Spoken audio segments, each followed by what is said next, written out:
Standard authority of ইন্ডিয়ার শংসাপত্র পেল কলকাতা পুরসভার ক্যান্টিন। কলকাতা পুরসভার এই টিফিন রুম তৈরি করেছিলেন নেতাজি সুভাষচন্দ্র বসু। তবে থেকেই স্বমহিমায় এই টিফিন রুমটি চলছে। তবে এবার সেন্ট্রাল গভর্নমেন্টের এই বিশেষ তকমা পেয়ে রীতিমতো অভিভূত এই ক্যান্টিনের সমস্ত কর্মীরা। ফ্যাসাই রিপোর্টে এরা 3 স্টার পেয়েছে, কেমন লাগছে সেটা শুনে? খুবই ভালো লাগছে, শুনে খুবই ভালো লাগছে। আচ্ছা, এই খাবার যে খাচ্ছেন বাকি ক্যান্টিনের থেকে কতটা আলাদা? স্বাদই আলাদা, বাড়ির খাবারের মতো। আচ্ছা, এই ক্যান্টিনের খাবার স্পেশালিটি কি? আপনারা যেহেতু খাচ্ছেন, কোনটা ভালো লাগে সবচেয়ে? শরীরের পক্ষে ভালো, ঝালটাও কম, যেটা মেন দরকার আমাদের। কেন ফ্যাসাই রিপোর্ট এত গুরুত্বপূর্ণ? যেটা জানা যাচ্ছে যে এই রিপোর্ট পাওয়ার জন্য মূলত ট্রেনিং দেওয়া হয় কর্মীদের। যারা স্টাফ রয়েছেন তাদেরকে একটি বিশেষ ম্যানেজমেন্ট টিম এসে ট্রেনিং দিয়েছে পুরসভায় এবং তারপরেই মিলেছে এই শংসাপত্র। আপনারা কি রান্না করেন এখানে? হ্যাঁ, অবশ্যই এখানে রান্না হয়। ফ্যাসাই রিপোর্টে গুড এসছে, সেটা কি কেমন লাগছে? খুবই ভালো, এটা জেনে আমাদের খুবই ভালো লাগছে। এখানে আমাদের যে সাফ সুতরা রান্না হয়, কাস্টমাররা খেতে আসে, আমাদের নাম করে, পৌরসভা নাম করে, খুবই ভালো লাগে। আপনাদের কি কি মেনু হয় রোজ? ভাত, ডাল, মাছ, ডিম, তারপরে বেলার দিকে লুচি তরকারি আমরা অর্ডারে যাই, তারপরে আবার রুটি তরকারি হয়। আচ্ছা, এগুলোর দাম কিরকম লাগে? ওই তো নিরামিষ ভাত 20 টাকা, মাছ ভাত 40 টাকা, আর ডিম ভাত 30 টাকা, পরের ভাত নিলে 5 টাকা। কটা থেকে কটা অবধি খোলা রয়েছে ক্যান্টিন? এই আমাদের এই 3:30, 4টে পর্যন্ত খোলা থাকে। আর আপনাদের কি বাইরের লোক অ্যালাউ? হ্যাঁ, বাইরের লোকও খায়? হ্যাঁ, প্রশংসা করে অনেকে। হ্যাঁ, খেয়ে রোজই তো আসছে, খাচ্ছে, যাচ্ছে, সবই তো হচ্ছে। কি বলেন যারা খান?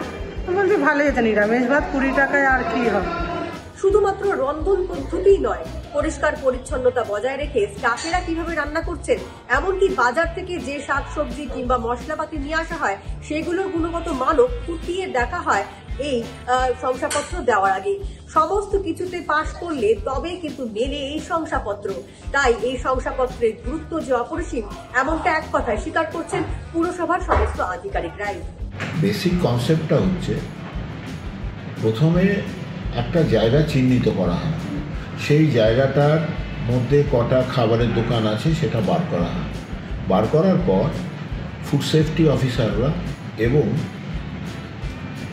এফএসএসএর যে empanel third party audit agency আছে, যারা ফুড নিয়ে অডিট করে, ফিনান্সিয়াল অডিট নয়, তারা মিলে দেখে যে এই পার্টিকুলার জায়গায় যেসব ব্যবসায়ীরা খাদ্য ব্যবসাটা করছে তাদের লুপহোলস কী কী আছে, ফাঁক ফোকর কী আছে। এটা বার করার পর একটা ফাস্ট্যাগ ট্রেনিং হয়। বেসিক্যালি এটা একটা সার্টিফিকেশন প্রোগ্রাম। এটাও এমপ্যানেল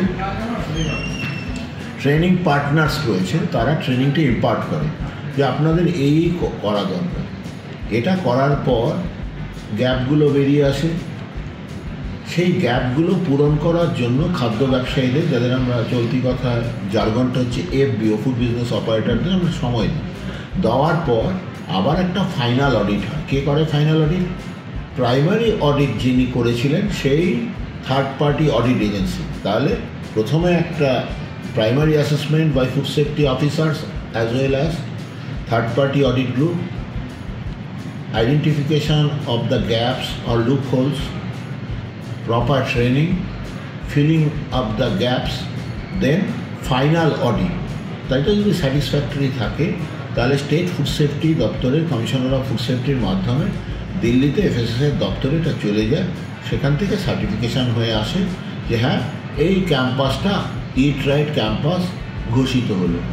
মোটামুটি পারপাসটা হচ্ছে সল্ট, সুগার এবং ফ্যাট এটা যাতে কম কনজিউম করা হয়। কোনো এমন কিছু পান গুটকার মতন জিনিস এগুলো যাতে বর্জন করা যায়। কী করে বর্জন করা যাবে? যাতে এগুলো কাছাকাছি অ্যাভেলেবল না থাকে, এবং through regular training not only of food business operator as well as people at large, যাদের আমরা কনজিউমার বলি, তাদের মধ্যে একটা স্বাস্থ্য সচেতনতা গড়ে তোলা, এই মিলিয়ে ইট রাইট কনসেপ্টটা চলে। আমাদের একটা অন্যতম তার মধ্যে আমাদের কলকাতার পুরসভার যে ক্যান্টিনটা সেটা হয়েছে। কলকাতা পুরসভার স্টাফেরা তো বটেই, আশপাশের বিভিন্ন এলাকা থেকে অনেক মানুষ রোজ খেতে আসেন এই ক্যান্টিনে। এখানকার কর্মীরা বলছেন যে লকডাউনের পর কিছুটা কমে গিয়েছে খাবার তৈরি করা, নয়তো প্রত্যেকদিন 300-350 লোকের রান্না আজও নিত্যদিন হয়ে থাকে এখানে, আর সেই খাবার সময় মতো রোজই শেষ হয়ে যায়। একদম বাড়ির খাবারের স্বাদ মিলে এখানে খেতে আসলে এমনটাই জানাচ্ছেন সকলে। আনন্দবাজার অনলাইনের জন্য সুদীপ্তা।